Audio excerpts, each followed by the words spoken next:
Euh, Comme on n'a pas fait de cours la semaine dernière, je vais être à cheval sur les deux parachiotes.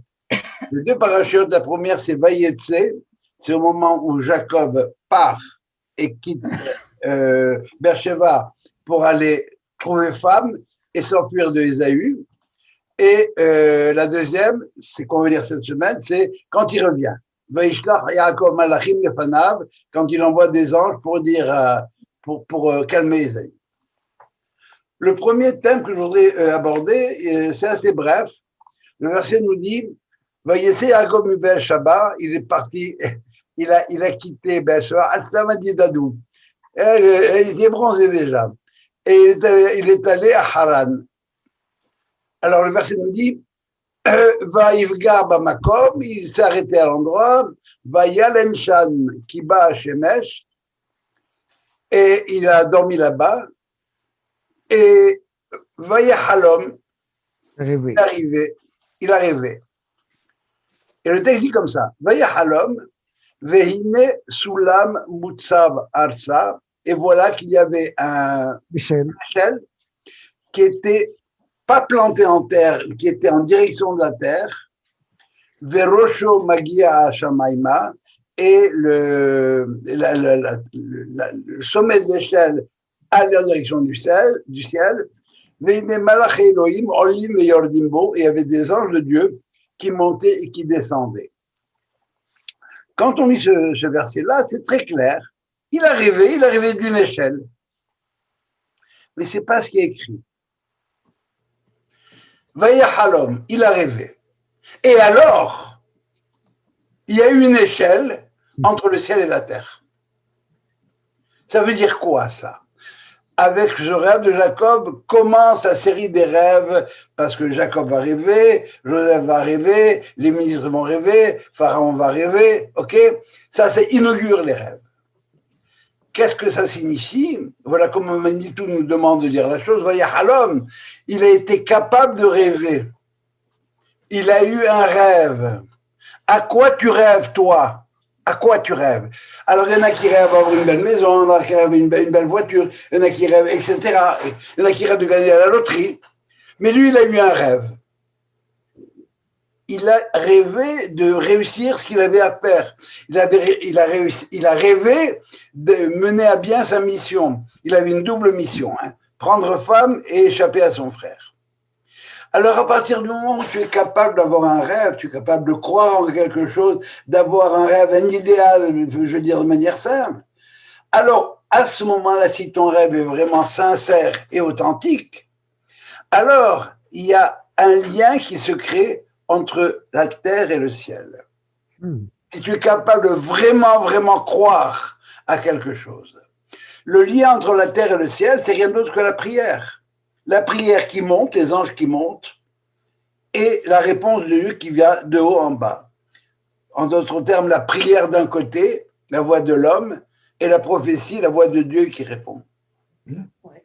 Veine malaché Elohim olim veyordim bo. Comment on traduit? Et voyez, il y avait des anges de Dieu qui montaient, qui descendaient beau dans quoi? Dans l'échelle? Non, pas dans l'échelle. Beau, dans lui, Jacob. Ah, ça c'est bien. Wow. Dieu est au-dessus de lui. Et il lui dit, et il lui parle. Voilà comment on peut lire cette chose-là, si vous voulez, la ponction du rêve. Alors, on aura probablement, dans les semaines à venir, un cours sur les rêves, parce que je l'ai promis à Marco, ok? Et voilà. Alors, voilà comment Manitou suggère de lire cette chose-là. Il y a des rêveurs.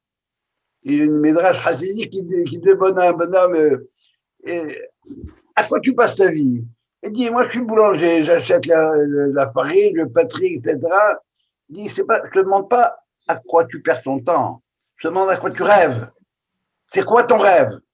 Est-ce que tu as un rêve? Voilà, ça c'est le premier thème que je voulais aborder.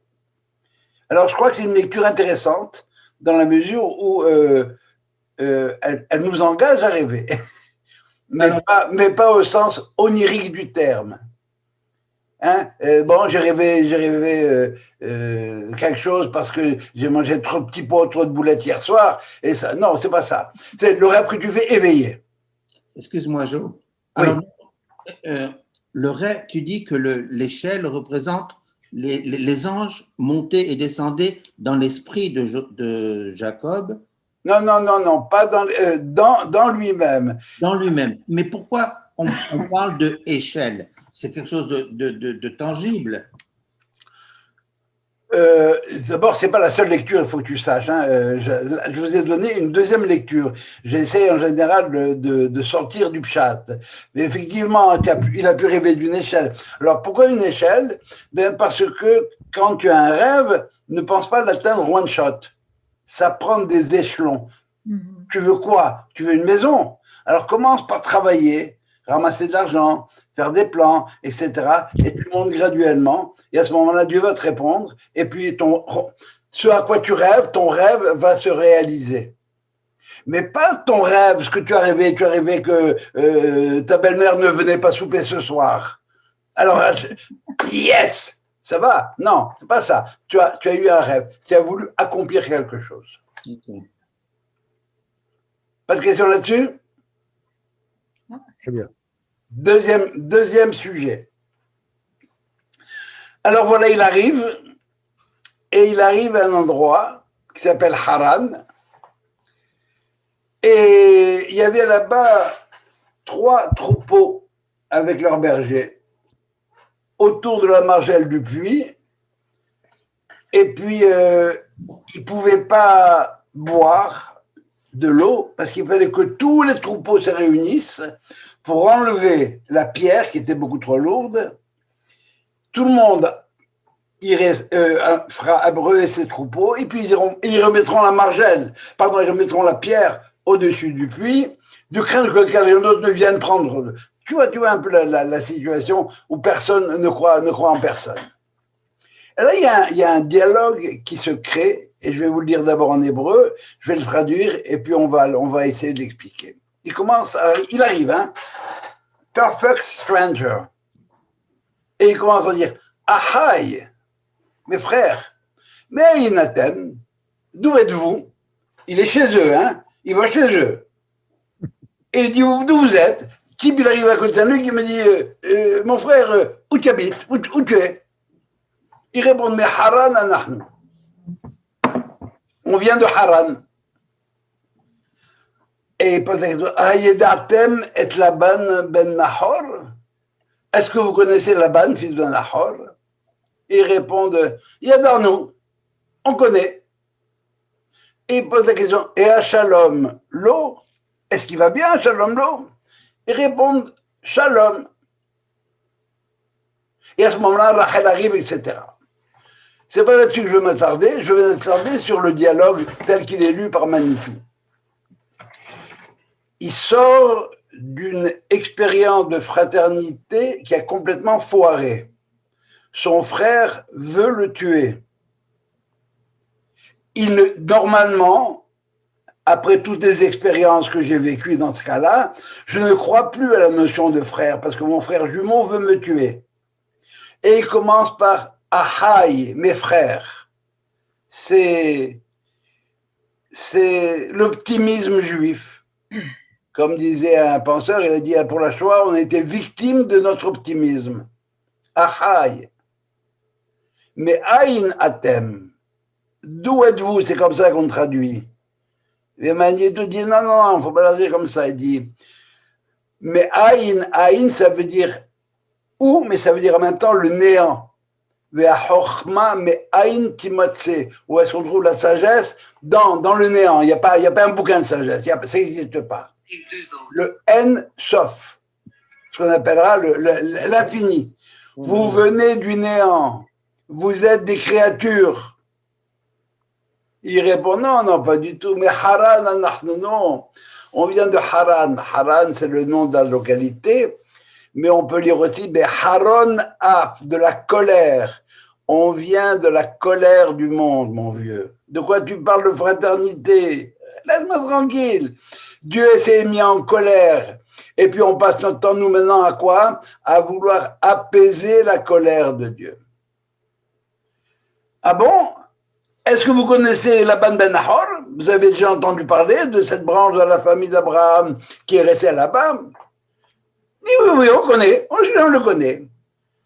Et il leur dit, est-ce que lui, chez lui, la notion de paix, ça existe? Il répond shalom. Oui, chez lui, ça existe. Alors voilà un dialogue, le dialogue des bergers, tel que Manitou l'appelle. Et puis, ce dialogue des bergers, il commence par mes frères et il finit par le mot shalom. Il n'y a pas plus optimiste que ça chez nous.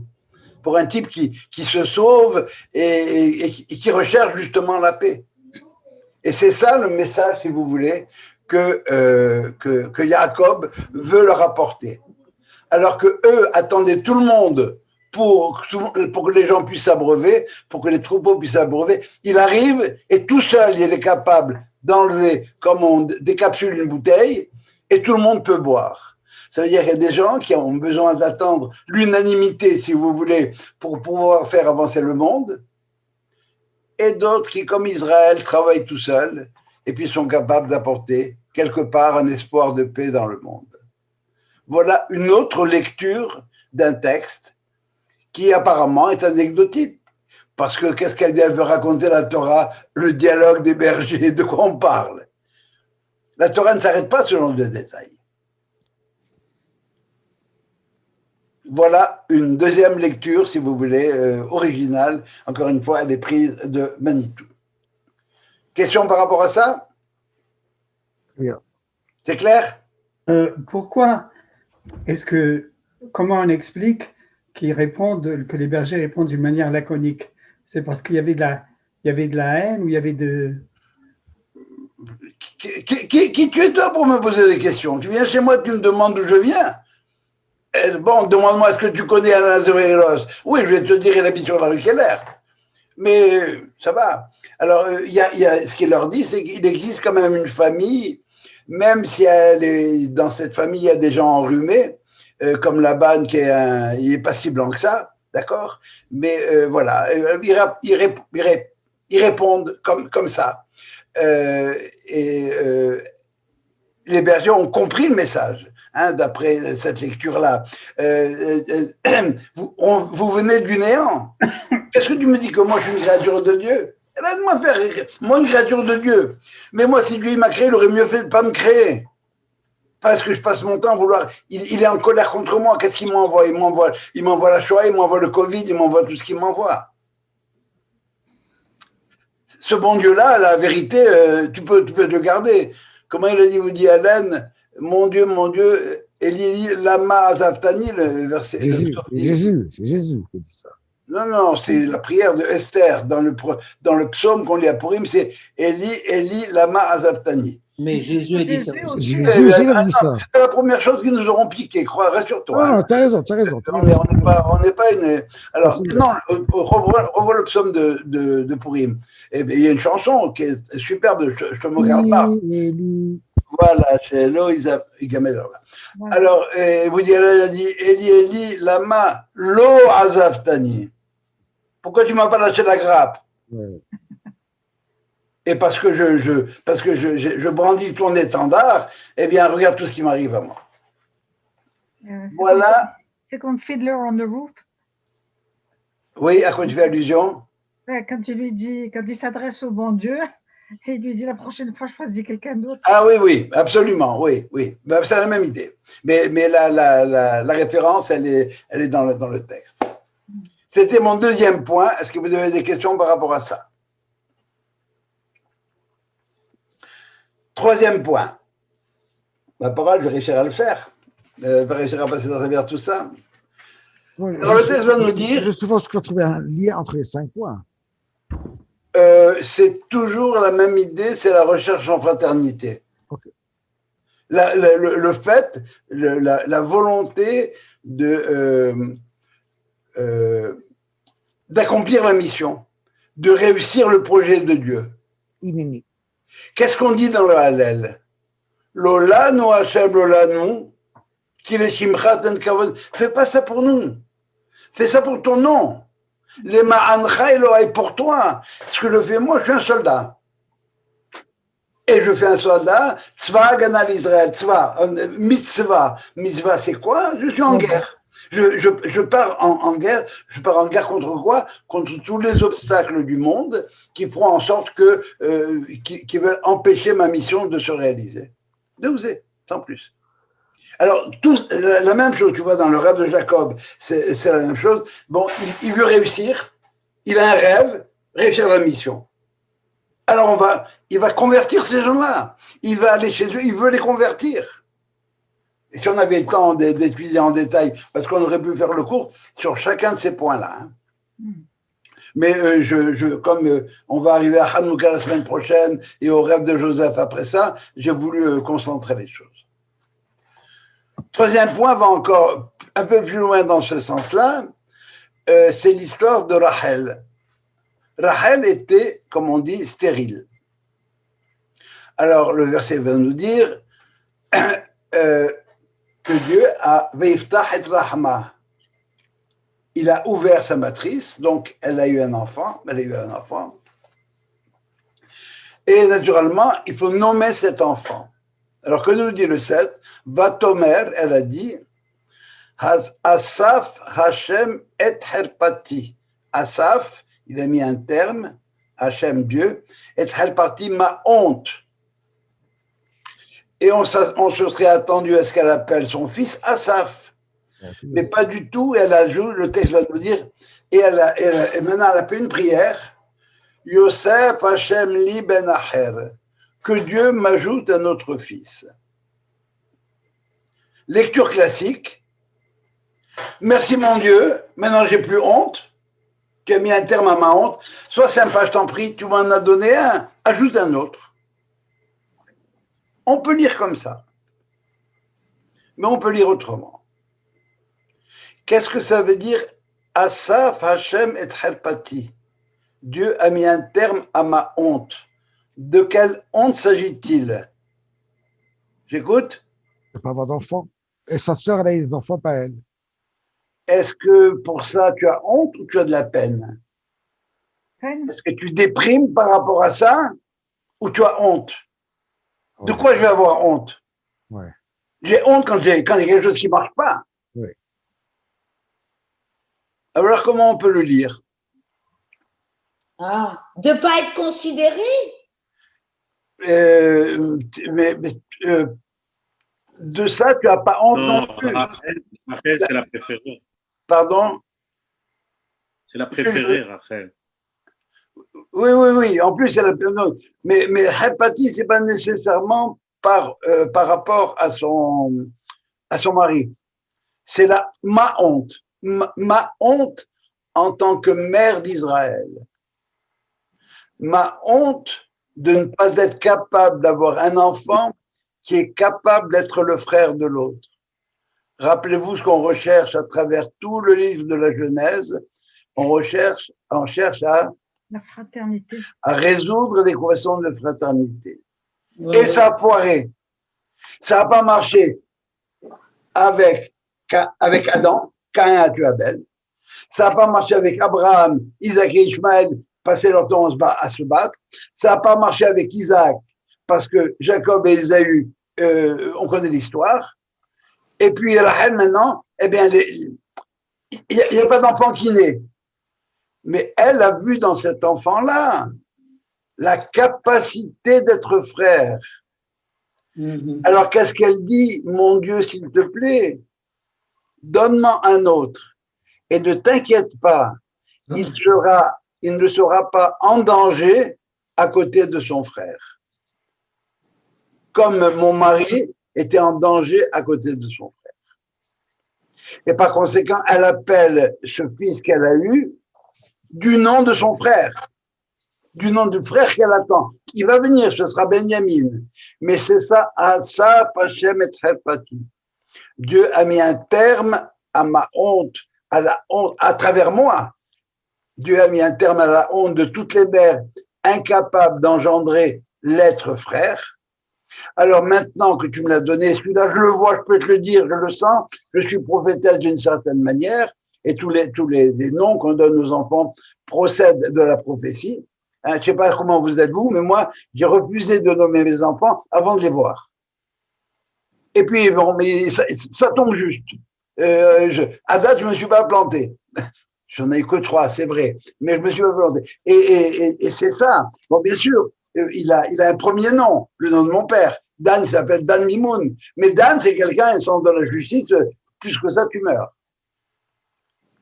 Et Emmanuel, c'est quelqu'un qui a une émouna extraordinaire. L'anecdote que j'aime raconter, c'est qu'il partait en vacances le lendemain, il a perdu dans l'après-midi son portefeuille avec toutes ses cartes de crédit et autres. Je lui ai dit, mon chéri, comment tu es? Il m'a dit, papa, c'est bien Hachamaïm. Et il m'a pas dit pour me consoler. Il m'a dit, c'est comme ça, qu'est-ce qu'il veut faire? C'est lui qui veut ça, on avance. Et il a une émouna, vraiment. Et Emmanuel, Dieu est avec lui et qu'il le garde jusqu'à 120 ans. Amen. Merci. Alors voilà. Alors à ça, Hachem est sympathique. J'ai plus honte. On est capable. Oui. Mais Rachel aussi, elle a des problèmes. Rachel aussi, elle a des problèmes avec sa sœur, avec Léa, dans l'histoire. Il y a pas de rivalité. Il y a quand même comme une rivalité déjà. Depuis le début, dans le narratif, il y a une rivalité à quelque part. Cette rivalité, c'est Rachel qui va l'effacer. Rachel, comme telle, elle a, la capacité d'être sœur, elle le sait. La preuve, c'est qu'elle donne les simanim, elle donne les mots de passe à sa sœur. Et par conséquent, pour ne pas que sa sœur ait honte, parce qu'elle connaît son père. C'est vrai. Par conséquent, déjà, on a cette dimension-là. Je voudrais maintenant citer un enseignement de Eliane Amado Lévy-Valency. Vous avez entendu parler d'Eliane Amado Lévy-Valency? Non. Elle était psychiatre et prof de psychologie et psychiatrie, etc. Et en 1984, elle a participé à Montréal au colloque international de philosophie. Avec Joe Gabé toutes les semaines. C'est ça, oui, c'est ça. Il a une conférence. Ouais, il discute, il parle de... Voilà, et c'est bien que... Alors, c'est une petite bonne femme de rien du tout, elle était à Montréal. Elle a séduit toutes les Montréalaises de Montréal. Parce que dans son exposé, elle avait parlé des femmes et tout ce qui était dans ce sens-là, si vous voulez. Le féminisme à son meilleur. Alors, elle dit la chose suivante. Elle dit la capacité d'être frère dépend de l'amour que les parents se portent l'un à l'autre. Adam et Ève, ils se sont jamais parlé. C'est clair, il y a un des deux qui est un frère et a tué l'autre. Plus tard, Abraham et Sarah, ils se parlent. Oui, tu es ma sœur, mais ils ne se parlent pas vraiment. Et en tout cas, ils se parlent. On va dire qu'ils se parlent, mais jamais le texte de la Torah ne va dire qu'ils s'aiment. Isaac et Rebecca, il la voit, il la connaît, il l'épouse, il finit par l'aimer. Mais le texte va dire Vayehav et Rivka, Veinahem, et il s'est consolé de sa mère. Et par conséquent, c'est pas un amour stam, c'est l'amour de la mère qu'on a transposé, qu'on a reporté sur son épouse. Et on lui dit des fois, quand on veut être gentil, c'est presque aussi bon que le plat de ma mère. Tandis que Jacob et Rachel, c'est un vrai amour. C'est un amour inconditionnel. Il a travaillé combien de temps pour Rachel? 14 ans. 14 ans. 20 ans, non? 14. Non. Pour Rachel. 2 fois 7. Alors, les premiers 7 étaient pour elle, mais on leur filait Léa. Mais bon, il a continué encore 7 pour Rachel. Et par conséquent, vous voyez la capacité d'amour des parents. Alors maintenant, Freud, il pourrait dire s'il voudra, pour les enfants, d'où tu viens, comment sont tes parents, comment était ton enfance. J'ai vu papa et maman comme des êtres qui s'aimaient. Et on voit lorsque cette chose-là n'apparaît pas, lorsque cette chose-là n'est pas là, eh bien, on voit les dégâts que ça peut causer chez les enfants, quand ils ne sont pas capables de passer à travers ça. Voilà ce que je voulais vous dire pour l'épisode de la naissance de Joseph. Et Joseph va prouver comme tel qu'il est capable d'être le frère. C'est pas automatique. Il y a des hauts et des bas. Et les frères l'ont vendu. Il a raconté à son père que ses frères étaient pas très cachers, etc. C'est ce qui se passe dans toutes les familles à un moment donné. Mais à un moment donné, il faut être capable de rassembler toute cette famille-là. Et il a mis en place la stratégie pour le faire. Et j'irai plus loin. Cette notion de fraternité chez Joseph, c'est pas mon frère ou mes frères qui sont les enfants de mes parents, c'est mon frère, l'être humain en général. De quoi rêve Joseph? D'apporter la lumière au monde, d'aller à l'endroit où le blé pousse et d'organiser tout ce qu'il a organisé. Et ce qu'il a à faire avec ses frères, il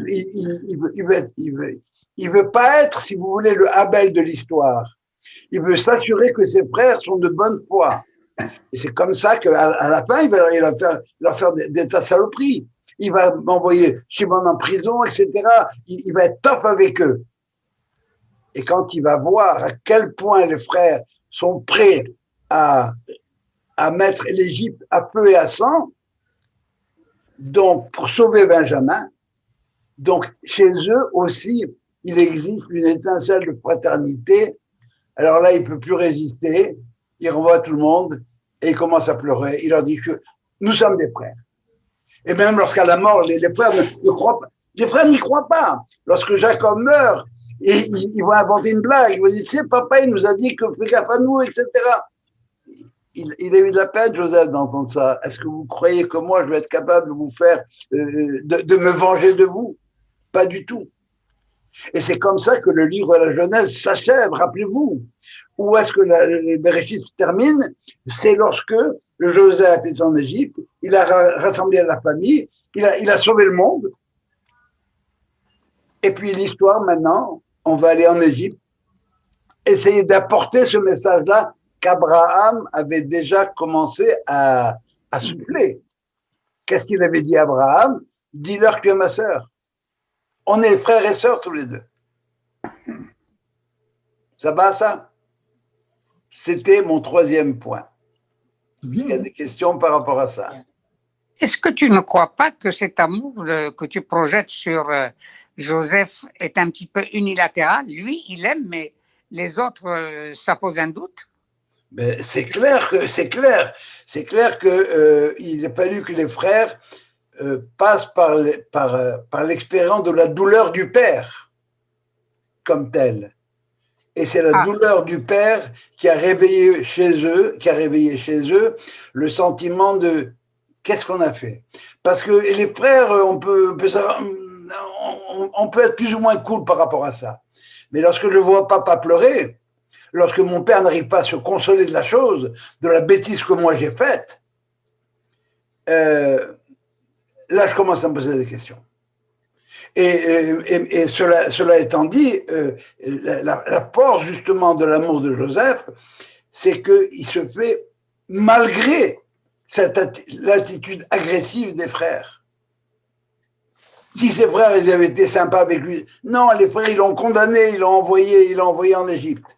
Ils voulaient l'envoyer à la mort du reste. Alors justement, si moi je suis très très sympa avec mon frère, pourquoi il serait pas sympa avec moi? Mais même s'il n'est pas sympa avec moi, eh bien, je vais faire en sorte faire tout, lorsque j'en aurai la possibilité, de faire en sorte d'éveiller chez lui ce sentiment de fraternité. Et ça a réussi en un point de l'histoire d'Israël. Un petit mot pour Oui, Sylvain, c'est un peu le frérot de l'histoire. Mais voilà. C'est quelqu'un, très bien, merci Henri, merci. C'est quelqu'un on l'appelait frérot. Non, parce que lui, il appelait tout le monde frérot. Oui, mais donc ça lui est revenu. Tu comprends? Comme j'appelle mon fils papa. Si jamais tu l'appelles papa, je dis c'est lui qui a commencé. et alors la même chose. Il t'appelle frérot, tu peux pas faire autre chose. Il t'appelle frérot. Ne me dis pas que ça te laisse indifférent. C'est vrai.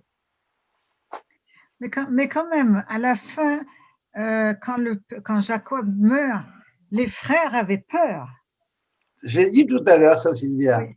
Ouais. Parce que ils sont pas convaincus qu'on puisse leur pardonner une telle saloperie. Oui, c'est ça. Et Joseph, justement, étant capable de passer outre tout ce qu'on lui a fait, je suis votre frère.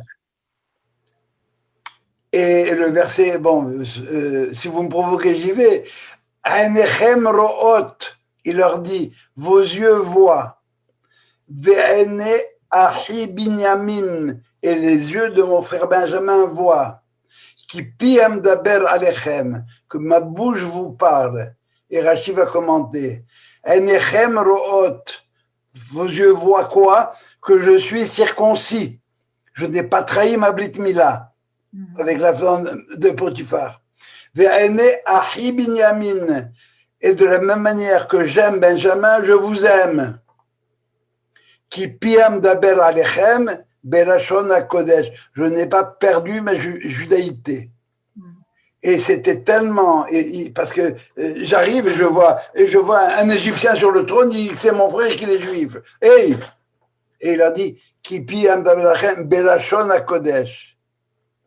Et on fait remarquer que la gematria de Yosef, c'est la même gematria que Tzion. Il est resté, même s'il est à l'extérieur d'Israël, même s'il a des rêves de travailler dans l'exil, eh bien, il est resté fidèle à Israël. D'autres questions là-dessus? Le combat avec l'ange. Non, c'est dur de comprendre que les frères ont vu qu'il était circoncis. Et il ne faut pas prendre ça au sens littéral du terme. Non, alors c'est ça. Donc, ne pas parler de la circoncision en parlant de. Non, j'ai cité Rachi. Ouais. Ça veut dire vous pouvez voir, même si je ne vais pas me déshabiller pour vous montrer que je suis circoncis, vous pouvez voir à travers mon histoire que je respectais la circoncision. Madame Potiphar pourra en témoigner. Okay. Ça va? Respecter l'alliance. Le brit. C'est ça, l'alliance. L'alliance qui consiste à quoi? À engendrer le Ben Adam. Ça va jusque-là? Oui. Parfait pour moi, pardon. 4e sujet. Alors voilà, Jacob et. À gauche, la dame qui a été. Pardon? Comment il s'appelle? Alors Jacob se ramasse. Va nous dire Vaïvatel Yaakov le Bado. Alors il sait que Ésaü vient avec 400 hommes à sa rencontre, et vous connaissez tous les détails. Il se prépare de 3 manières. Il envoie des cadeaux, premièrement, ça veut dire la politique. Deuxièmement, il prie, la prière. Et troisièmement, la stratégie militaire. Il se sépare en 2 camps. Il sépare ça en 2 camps. Et puis, s'il y en a un qui échoue, eh bien le deuxième réussira. Et il est allé chercher des petites choses qu'il avait oubliées. On en parlera probablement la semaine prochaine pour Hanouka. Des pachim ktanim, des petites fioles. Des petits contenants. Des petits contenants. Et ben, il va-t-elle Yaakov le Bado. Et il s'est ramassé tout seul. L'histoire du peuple juif. On est tout seul. Hein? Ivri, tout le monde d'un côté et nous de l'autre. Avec Ish Imo, et un homme s'est colté avec lui, avec Ish, on n'a pas son nom, Imo, avec lui, Ad Alot Shahar jusqu'à l'aube.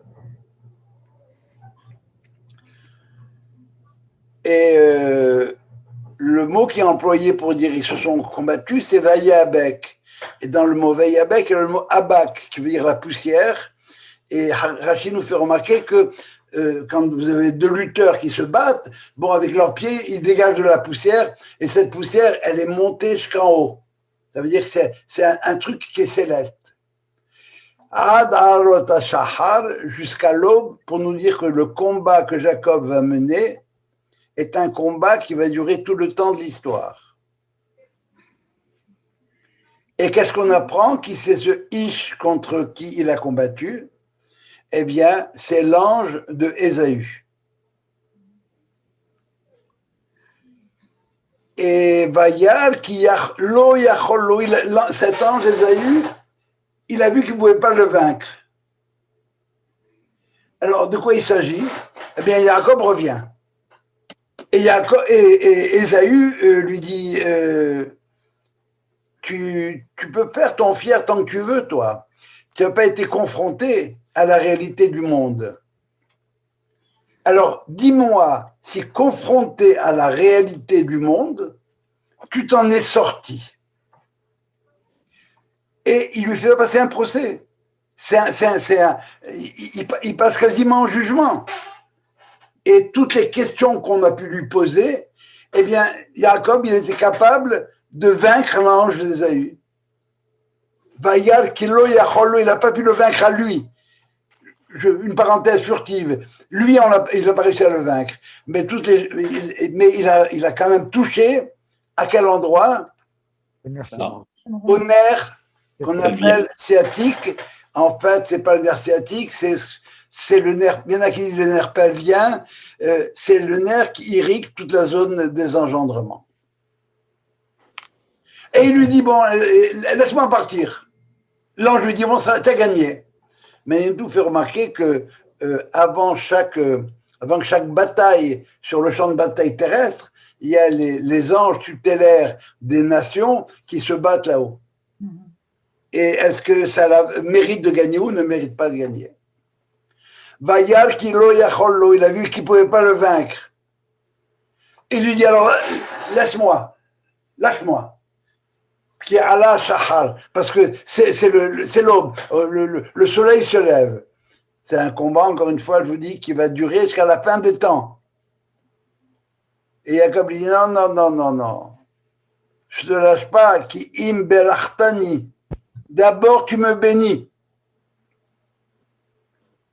Alors bon, on s'attendrait à ce que l'ange mette l'équipage, il dit Mishébalach avotenu, etc. Pas du tout. Il dit, c'est quoi ton nom? Il dit Jacob. Elle dit, ah bon, alors à partir de maintenant, Lo Yaakov Yamashimcha, ne sera plus Jacob, Yaakov, qui im Israël, il sera Israël. Pourquoi? Qui sarita im Elohim ve'im anashim vatuchal. Parce que tu t'es mesuré au monde d'en haut, Elohim, et au monde d'en bas, les hommes, et tu as tenu le coup. Ce qui n'est pas évident. Et ce faisant, tu parles d'une melacha, mais ce faisant, cet ange d'Ésaü reconnaît que les bénédictions que soi-disant Jacob a piquées, eh bien, elles lui reviennent quand même. Alors, c'est quoi cette dimension d'Israël?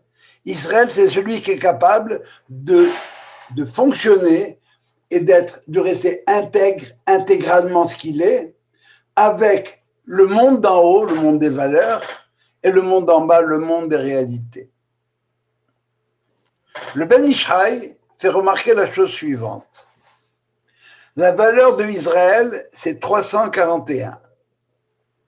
Pardon, 541. Alors, si vous prenez le mot Yaakov, le mot Moshe et le mot David, et vous additionnez ces trois valeurs-là, vous avez deviné qu'on arrivait à 541. Pourquoi? Bien parce qu'il faut d'abord Jacob, Yaakov. Yaakov, c'est quoi? C'est l'engendreur d'Israël. Ça, c'est la dimension physique comme telle. Ensuite, vous avez Moshe. Moshe apporte la dimension de la loi, de la Torah. Et finalement, il faut appliquer cette Torah dans le monde. Et c'est qui ça? C'est le roi, c'est David.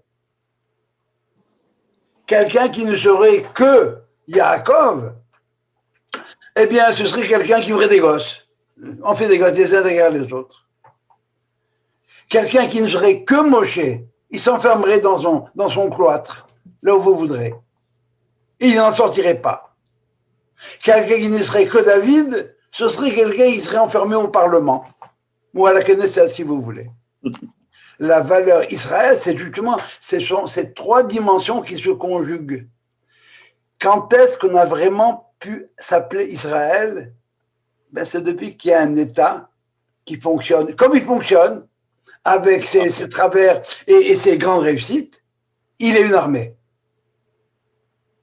Il est capable de se battre en maintenant ses yeshivot d'un côté, son armée, et les meilleurs yeshivot, ce sont les yeshivot Esder, où on apprend à la fois la Torah et l'armée et la guerre.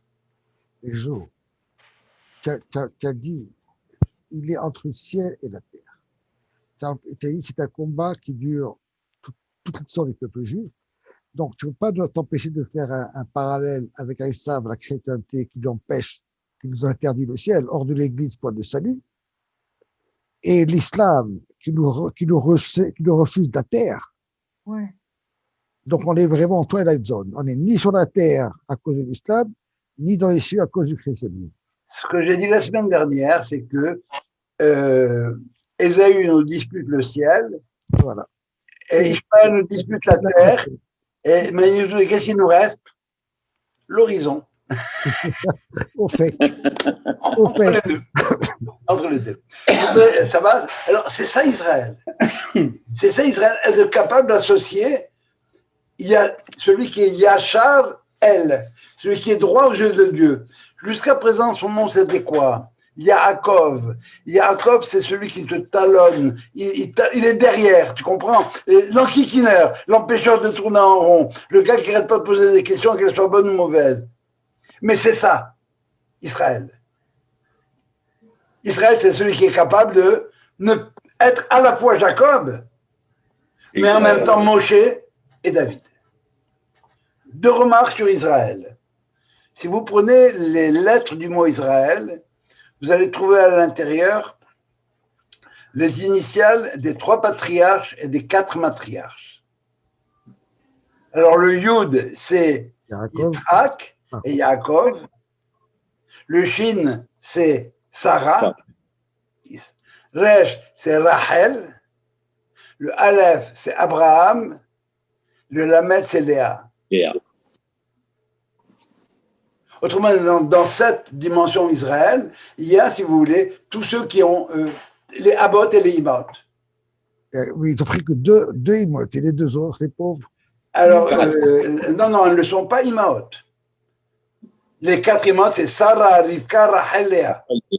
Mais ils avaient 2 ans, c'est leur servante. Ouais. Les autres, ce sont les concubines, si tu veux. Mais fondamentalement, il y a... je vais vous lire, comme l'a dit Manitou, mais ne m'interrogez pas dessus, je ne saurais pas vous répondre. Zilpa et Bilha, ça fait Zayn et Bet, ça fait Zav. Et dans la Torah, on parle de quelqu'un qui a eu Zav, qui a eu quelque chose qui est sorti pendant les pollutions nocturnes.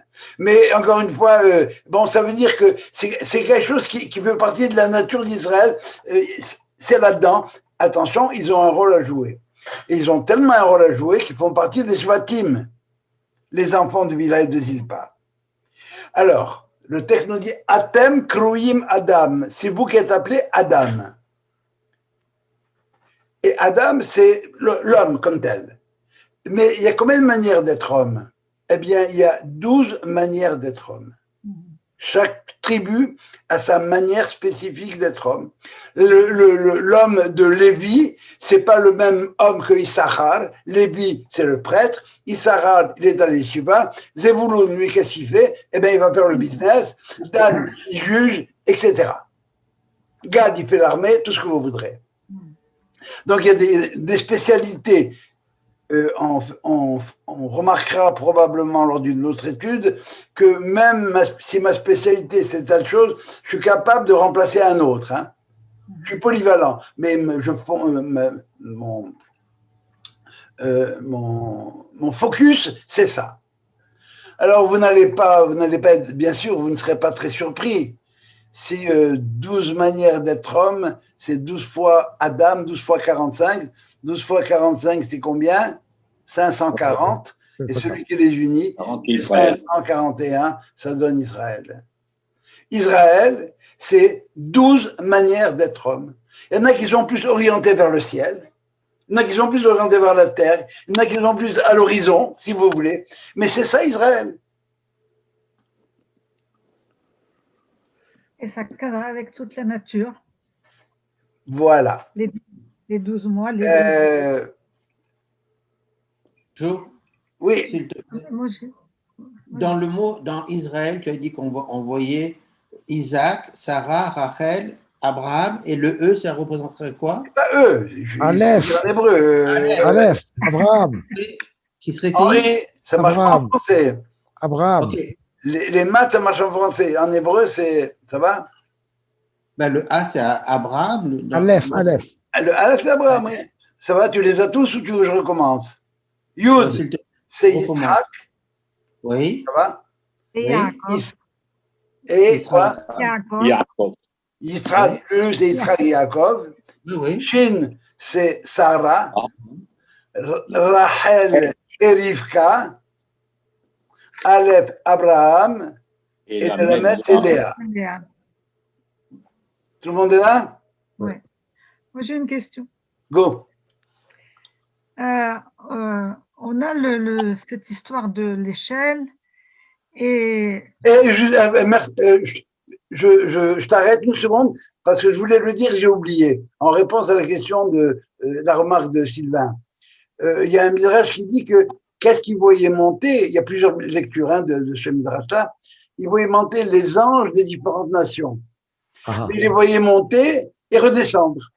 Ça veut dire que la symbolique qui est derrière ça, c'est que chaque nation, à un moment donné, naissance, croissance, apogée, déclin, musée. Ça va? Et il a vu l'ange d'Ésaü qui montait et qui descendait pas. Il a dit à Dieu, et celui-là, dis-moi, et Dieu lui répond, viens le chercher. Viens le chercher. À toi de t'en occuper. Ça va. Les autres, c'est l'histoire qui va faire. L'histoire de chaque peuple comme tel, c'est celle-là. Mais Édom, ça a duré 2000 ans. Et certains disent que ça dure encore. Mais c'est pas fini, Édom. Et ça dure encore. C'est pour en remarque à ce que Sylvain avait dit. Oui, Sylvia, je t'écoute. Quand il y a eu la lutte avec l'ange, et que finalement il appelle Israël et il lui dit tu as lutté avec Dieu et les hommes et tu as gagné. Bon. Est-ce qu'il y a quelque chose d'équivalent avec Ishmaël? Il y a dans Ishmaël, il y a toute une lecture qu'on peut faire Ishmaël. Il y a une des lectures possibles, c'est Ishmaël, Dieu entendra les plaintes que tu auras à formuler au moment de Ishmaël, lorsque Ishmaël te fera ce qu'il te fera. Il y a une certaine dimension d'écoute de Dieu dans Ishmaël. On peut pas le nier comme tel. Ça veut dire que on l'a vu la semaine dernière, ça aussi. La croyance d'Ishmaël, le monothéisme d'Ishmaël est cachère. Il écoute Dieu. Mais il écoute surtout Dieu à distance. Il y a des choses qu'il ne veut pas entendre. Mais le rapport avec Israël. Parce que par exemple. Non. Attends, dans Israël, il y a Yachar, droit. Elle. C'est une qualité. Ishmaël, c'est Shema, c'est une fonction. J'ai écouté. Il a écouté Dieu. Kishama Hashem. Dieu a entendu la plainte de l'enfant. Oui, mais alors quelle est la conséquence finale? Par exemple, avec Ésaü, on sait que son ange est monté, mais il finira par descendre. Et non, il faut en aller chercher. C'est ce que j'ai lu ailleurs. Mais par exemple, pour Ishmaël, c'est quand même un autre. On apprend, et je crois qu'on l'a déjà étudié ici, qu'à la fin des temps, Ishmaël fera teshuva. On attend qu'il fasse teshuva. Oui, mais il n'y a pas, par exemple, un chapitre consacré à ça comme on a dans cette histoire de la lutte entre Yaakov et l'ange Non, attends, non. Non. La lutte entre Yaakov et Esav, c'est parce que Esav se prétend être Israël. Esav a pour argument qu'on ne peut pas s'occuper de Olamazé et de rester cachère. Et c'est pourquoi, c'est lorsque Joseph est né que Yaakov décide de décrocher de l'exil de chez Laban. Parce que Yosef est appelé Sitno Shel Esav, et Yaakov pourrait dire à Esav, je vais imaginer la scène suivante. Esav qui dit à Yaakov, alors dis-moi, est-ce que vraiment on est capable d'être dans les affaires du monde, de faire du business et de rester cachère, sans arnaquer les gens? Et qu'est-ce qu'il va répondre Yaakov? Oui, regarde Joseph. Il n'a pas encore réalisé la chose, mais l'histoire de Joseph a prouvé que. Ça va? Je vais le faire assez rapidement. S'il y a d'autres questions par rapport à ça, je vais essayer d'y répondre. C'est bon jusque-là? Oui. Dernier épisode, enfin pour ce soir, Jacob revient à Dichoser Abaïta, et puis soudain, il s'arrête à une ville qui s'appelle Shrem, Naplouse en français. En grec, en romain. Néapolis, nouvelle ville. Mais j'ai dit Naplouse, je parle en français, j'ai dit Naplouse. Néapolis. Mais c'est en quelle langue ça, Néapolis? Néapolis, c'est en grec, la nouvelle ville. Mais oui, mais moi je parle français maintenant. C'est taquine. Aussi. Il s'arrête à Shrem et il nous dit, le verset nous dit, Veihan al pene haïr. Et il a campé à cet endroit-là. Excusez-moi, je vais retrouver le verset parce que c'est important de le retrouver.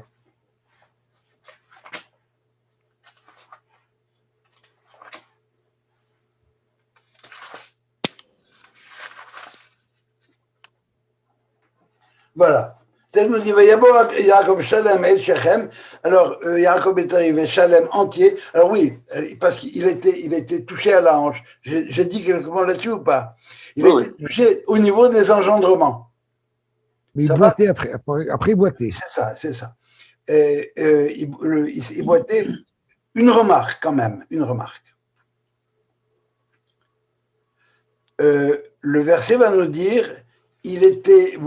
Soleya à Yericho, il boitait, et le texte va me dire Alken lo yuchlu bnei Israël et gidanaché.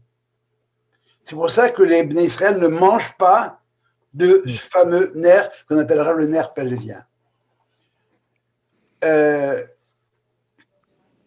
Ça veut dire que chacun des commandements de la Torah a sa source dans l'histoire des Havot.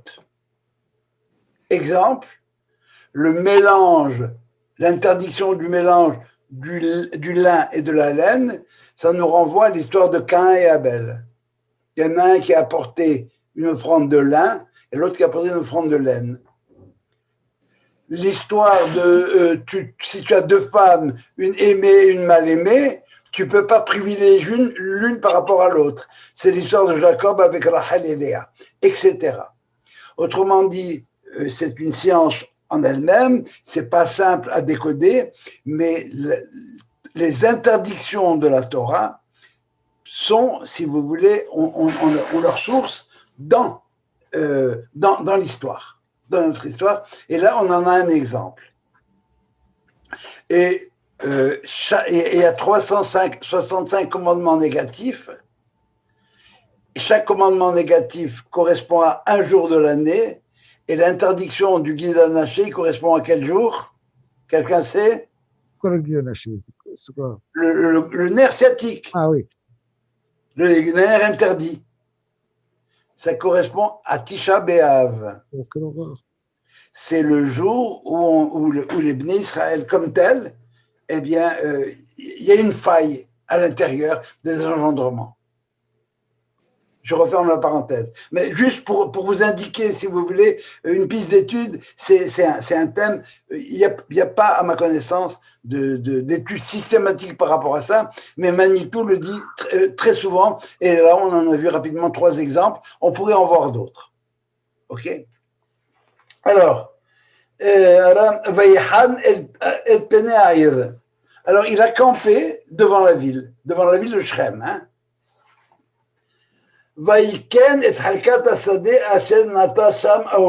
Et il a acheté la portion de terrain, l'endroit où il avait campé.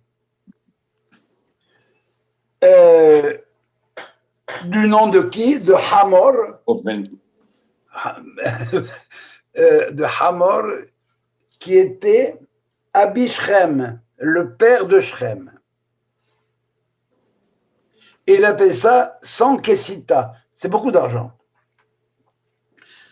La Torah, elle n'a pas l'habitude de nous donner des détails. Il a campé à tel endroit.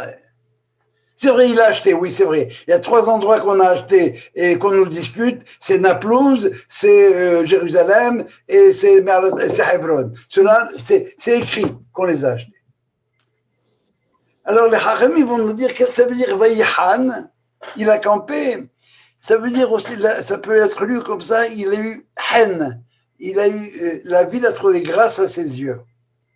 Et de quelle manière s'est manifestée cette grâce-là?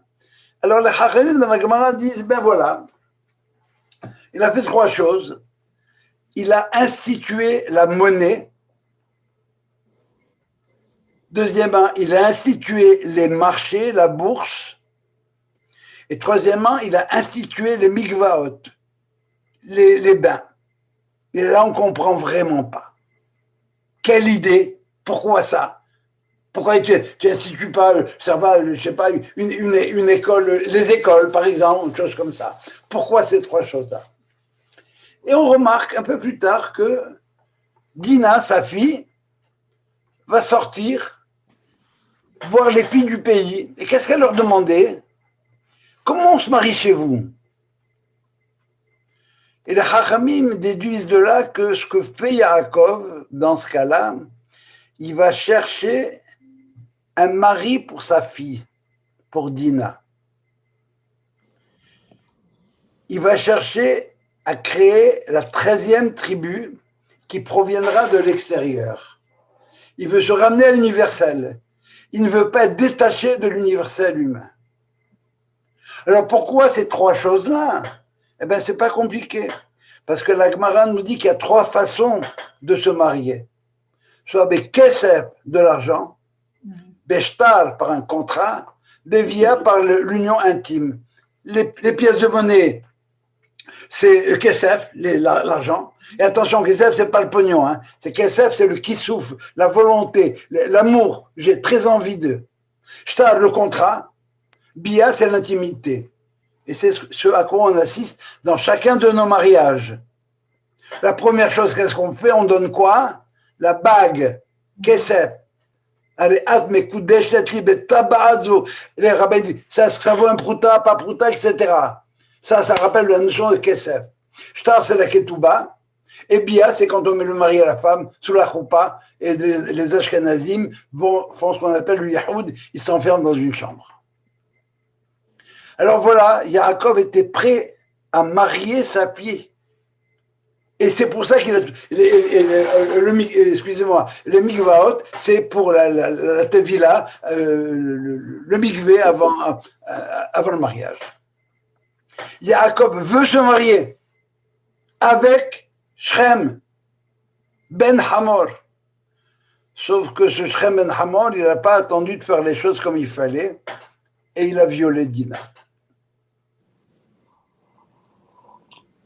Alors, vous voyez cette recherche, encore une fois, de la fraternité qui ne s'arrête pas simplement à ma famille, mais qui va dépasser et qui va aller vers le reste, vers l'homme en général. Dernière question, pourquoi là-bas? Pourquoi pas ailleurs? Alors, si vous vous souvenez d'un cours qu'on a eu pour Bereshit, lorsque Caïn est parti, il était allé faire ses preuves, qu'est-ce qu'il a fait? Vaï Caïn Bonéir, il a créé il a fondé une ville. Et comment il a appelé sa ville? Vaïkra et Shem Ha'ir, Keshem Beno Hanor. Hanor, ça veut dire l'éducateur. Cette notion, cette fonction d'éducation qui était dévolue au fils de Caïn, à qui elle a été transférée? À la ville, à l'impersonnel de la cité. Caïn a assassiné son frère avec ses mains, maintenant il assassine l'humanité dans l'impersonnel de la cité. Comment tu t'appelles? Jogabé? Ah, Jogabé, je ne connais pas. Ah oui, 89 487 281, ah, ça c'est mon numéro d'assurance sociale. Oui, j'existe en tant que numéro. Mais en tant qu'individu, je ne connais pas. Eh bien, qu'est-ce qu'il a vu, Yaakov? Elle a vu que cette ville-là, elle s'appelait Shrem. Mais que le nom de la ville a été donné à qui? Au fils du roi de la ville. Autrement dit, la ville a rendu son nom à l'homme. Shechem ben Hamor. Il habite Shrem. Et Hamor a dit, il n'est pas si hamar que ça. Oui, au point de vue, il a des instincts quasi bestiaux, si vous voulez. Mais c'est un sauvage, quoi. Son fils est un sauvage. Il l'a violé. Attends un peu, attends, fais la choupa, on va faire un bon mariage. Non. Eh bien, il a vu quand même qu'à cet endroit-là, il y avait une potentialité de retour à l'humain, à retrouver la valeur de l'humain. Alors, il dit, bingo, c'est là. On va former avec ça la 13e tribu. Eh bien, ça a foiré. Est-ce que vraiment ça a foiré? Eh bien, non. Ça n'a pas foiré parce que les voies du Seigneur sont impénétrables, mais l'histoire, on peut la pénétrer, nous. C'est que de cette union entre Shrem et Dina est née une fille qui s'appelait Asnat. Asnat, ça veut dire celle qui était forcée, honnête. Cette fille-là, les gens en avaient honte dans la famille. On l'a expédiée à l'extérieur avec une amulette. Et lorsque Joseph se baladait en Égypte, les gens lui jetaient des fleurs et elle lui a jeté l'amulette. Et dans l'amulette, il y avait écrit qui elle était. Et Joseph l'a épousée. Et c'est de cette fille-là que sont nés les deux qui ont remplacé Joseph, Ephraïm ou Mnaché. Autrement dit, on a réussi quand même, grâce à quelque part ça, à avoir la 13e tribu. Et rappelez-vous que parmi les fils de Joseph, il y en a un qui était l'interprète, qui était capable de passer d'une langue à l'autre. Attends, donc il a épousé sa cousine. Il a épousé sa nièce. Sa nièce. Ben, la nièce, c'est pas interdit. Ouais. C'est la tante qui est interdite. Tu sais pourquoi? La génération de ma mère, c'est la génération 1. Oui. Moi, je suis la génération 2. Ma soeur, mes enfants, c'est la génération 3. Si j'épouse ma tante, je passe de 2 à 1. Je régresse. Si j'épouse ma nièce, je passe de 2 à 3. Donc, peut arriver à 4. Ok. Ça va? Oui. Ça, c'est le Pérou. C'était une parenthèse. Voilà. Alors, je pense qu'on a fait le lien entre les différentes occurrences. Mais bon, alors vous voyez qu'à la lecture de la Torah, même en français, à la limite, même avec Rachid, tout ce que vous voudrez, on passe à côté de perles. On passe à côté de perles. Oui. Et je pense qu'on a réussi. Je pense en tout cas que tu me posais la question, est-ce qu'il y a le lien entre les 5 épisodes? Oui, je n'ai pas fait exprès, mais on pourrait prendre n'importe quel épisode. Et puis, il y aura un lien, parce que c'est ça ce qu'on recherche en fraternité. Si vous avez des questions, je suis à vous. Magnifique. C'est gentil. Tu sais, je voudrais juste répéter un commentaire qu'a fait dans la rabbine Delphine Orviller, que je trouve extraordinaire, et qui dit que Jacob, après le combat de l'ange, il boitait. Et il dit, c'est le peuple juif. Quand tu bois, tu dois être toujours en mouvement, autrement tu tombes. Donc le juif va être tout le temps en mouvement. Il ne peut pas s'arrêter. Et si tu t'assois, Elle n'a pas dit. Non, quand tu fais la prière, tu es remède, tu es toujours debout quand je fais la tu es prière. debout parce que tu es jugé. Tu me parles dans le hier, alors je vais te dire. Dans le Je la nouvel critique homme. pas, elle est magnifique. Non, je la critique pas, non, elle a du courage, Ouais. Elle a fait un commentaire sur le livre du pape qui a apparu dans le Nouvel Observateur, le dernier numéro. Ok. Et elle parlait de la solitude. Et elle a surtout insisté sur la solitude des femmes. Et j'ai lu ce commentaire-là, et puis j'ai dit, c'est dommage. Elle qui est, c'est une féministe engagée, hein. Oui. C'est dommage, elle a raté un point fondamental.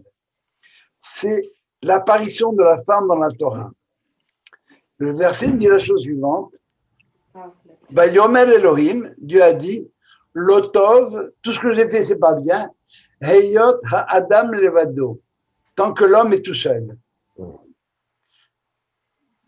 Et c'est lo ezer kenegdo, je vais lui faire une aide qui va l'aider à son aide. Ça va. Autrement dit, la femme vient ici pour combler la solitude de l'homme. Et Manitou dit la chose suivante, oui. Mais maintenant, le problème de la solitude, c'est la solitude de la femme. C'est la femme qui, elle, vit cette situation de solitude à différents niveaux. Et c'était à l'homme comme tel à faire en sorte que cette solitude ne soit pas une vraie solitude. Ouais. Qu'elle puisse passer au travers. Et j'ai trouvé dommage parce qu'elle a cité énormément de choses, d'auteurs, mais par opposition à Korchia, toutes ces citations, toutes ces références sont bibliques. Et elle, eh ben, c'était pas là, cette chose-là. Moi, en tout cas, j'ai appelé Lisan, je lui ai dit, c'est dommage, elle a raté. Et c'était une façon de mettre la Torah en valeur un peu plus et de dire que la Torah connaît le problème des femmes. Voilà.